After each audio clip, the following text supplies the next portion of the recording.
Hello दोस्तों, स्वागत है हमारे यूट्यूब चैनल में। चैनल को सब्सक्राइब नहीं किया तो चैनल को जरूर सब्सक्राइब करना। तो दोस्तों, मेरे 4 गाने आए हुए थे जो कि एक हफ्ते के अंदर सुपर हिट गाने चले हैं और उसमें काफ़ी मेहनत किया गया है। जिसमें से एक गाने में तो आग वाग लगाया गया है, रिंग के चारों तरफ से आग लगाया गया है। उसी के बीचों बीच से हमको कूदना था, जो काफ़ी सेफली कूदा मैं, कोई दिक्कत नहीं हुआ। वीडियो में बहुत मेहनत किया गया, तो उसमें बजट भी हाई था। तो दोस्तों, डिस्क्रिप्शन में चारों गाने का लिंक है, ज़रूर देखिएगा। और कैसा है आप कमेंट करके ज़रूर बताइएगा। दोस्तों, कुछ और गाने आने वाले हैं और जितने भी गाने हमारे आए हैं, जेएफ म्यूजिक वर्ल्ड में सबसे ज़्यादा गाने आए हैं। बाकी और भी कंपनियां हैं, लेकिन जेएफ म्यूजिक वर्ल्ड में सबसे ज़्यादा गाने आए हैं, सबसे अच्छे लेवल के गाने आए हैं।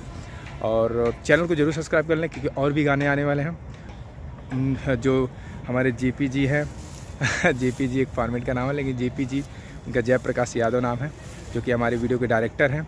और उसमें रमाकांत भाई हैं, रमाकांत प्रोड्यूसर, जो पैसा लगाते हैं। काफ़ी मज़ा आता है आपस में काम करके। तो फिर से कहेंगे, जेएफ म्यूजिक वर्ल्ड को अगर नहीं सब्सक्राइब किया ज़रूर सब्सक्राइब कर लें। और भी जो वीडियो आने वाले हैं आपको ज़रूर बताएंगे, इस वीडियो में बताएंगे, उस चैनल में भी आपको मिल जाएगा। Okay, bye bye.